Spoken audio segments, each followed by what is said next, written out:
mapagpalang umaga pong muli po sa atin pong lahat. Kumusta na po kayo?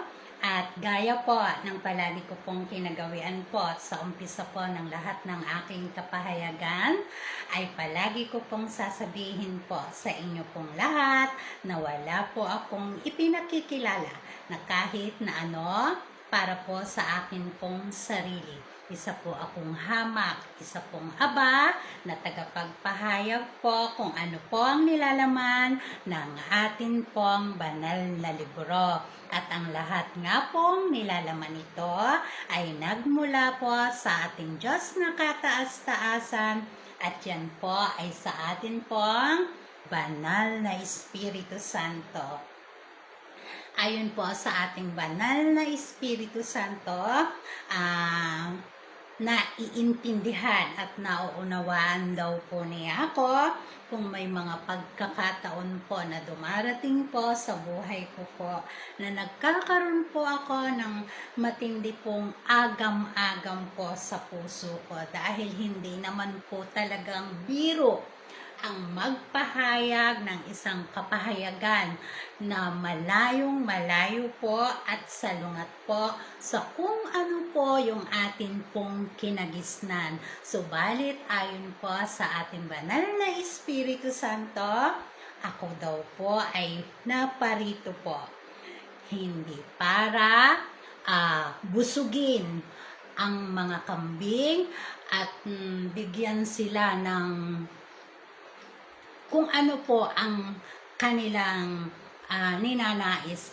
Ayon po sa ating banal na Espiritu Santo, ako daw po ay narito hindi para sa mga kambing dahil kahit nga daw po anong gawin ko, talagang para po sa mga kambing ang lahat po ng kapahayagan ko ay wala pong halaga at katotohanan. Yan po ay ayon sa ating banal na Espiritu Santo. Ang isa pong hamak at aba po ninyong lingkod, ayon po sa Kanya, ay naparito po sa harapan po ninyo at nagpapahayag kung ano daw po yung kapahayagan niya para po sa Kanya pong totoo pong mga tupa dahil wala na daw po siyang magagawa po para po sa mga kambing na talaga pong nanindigan at pinili na po kung ano po yung kanilang lugar na niyayakap o ang kanilang paniniwala po na kanila pong paninindigan. Sobra pong may mga panahon po at pagkakataon na hindi ko man po sabihin sa ating banal na Espiritu Santo, ang puso ko po ay kita po niya. Kaya ayon po sa Kanya,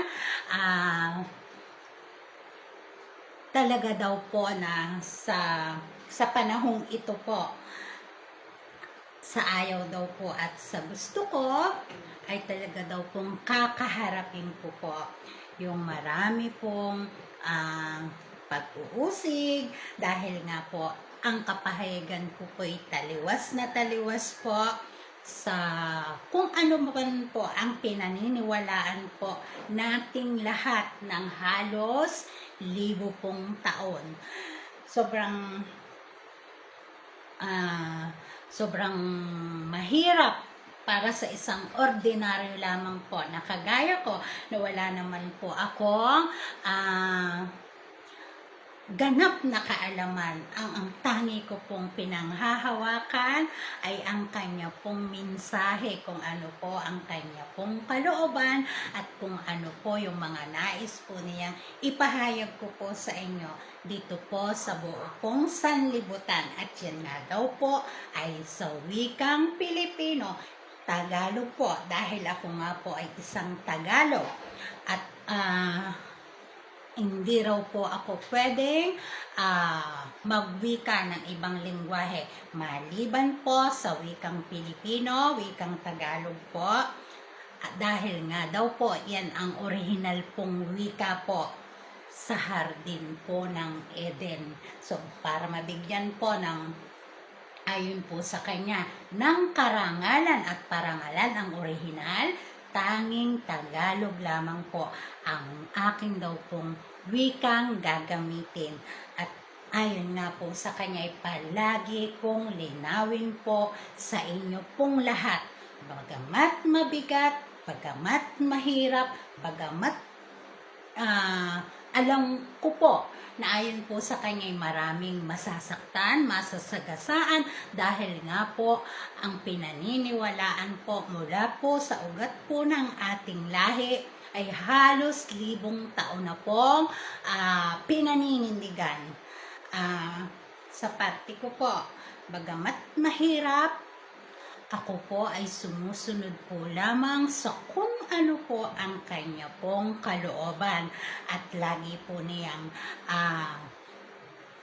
ipinauunawa sa akin na talaga daw po na kahit ano pa po ang aking gawin o kanya pong gawin, ang mga kambing daw po'y namili na. So, narito daw po ako, ang aking daw pong kapahayagan po ay para po sa mga nalilito at nawawala na tupa, na kanya daw pong tupa. Ayon po sa kanya, ang Jesucristo pong ipinako sa krus na pinaniniwalaan at sinasamba ng 1,000 taon po dito po sa buong sanlibutan, ay hindi daw po siya ang tunay at orihinal na Jesucristo.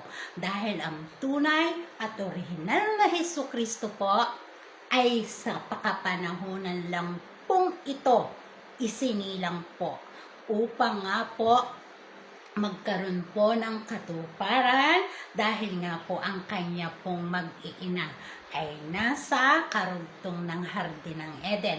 Ang dalawang supling ay naisilang sa lupaing ito. Kaya po ang tunay na Haring Hesukristo sa kapanahunan po dito rin po isinilang. At ang kinikilala, ang sinasamba ng mga santo, mga santa at lahat daw po ng mga idiniklara po na konektado po daw sa kanilang Panginoon ay hindi daw po yan ang tunay. Nag-iisa lamang daw po ang ating Panginoon na kailangang sasambahin po natin.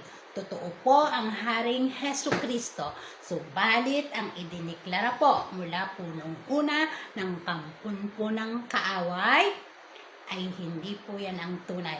Yan po ay si Emmanuel, ang unang anak po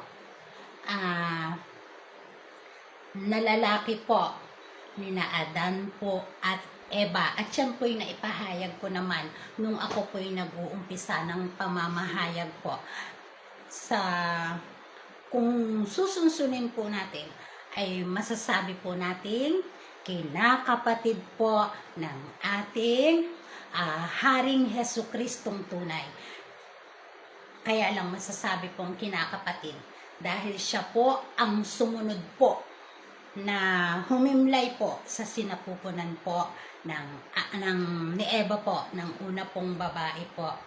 Kaya po ayon po sa ating banal na espiritu, bagamat napakahirap, bagamat napakabigat, gaano man daw po kasakit, ay yun daw po ang katotohanan. Tayo po ay nasa pinali at kung ako daw po'y hindi maninindigan at ako po ay mangingilag sa mga kambing po na nais po ay mabalik kung ano man po yung aking pinaniniwalaan ayon po sa ating banal na Espiritu Santo'y palagi daw po siyang sa akin ay nakatunghay at upang sa buong sangkalupaan po ay malaman po nating lahat ang buo pong katotohanan. Sa susunod po ay ipapahayag ko po sa inyo kung paano po natin makikilala o kikilalanin po ang sinasabi po ng ating banal na Espiritu Santo na siya po ang tunay na Hesukristo.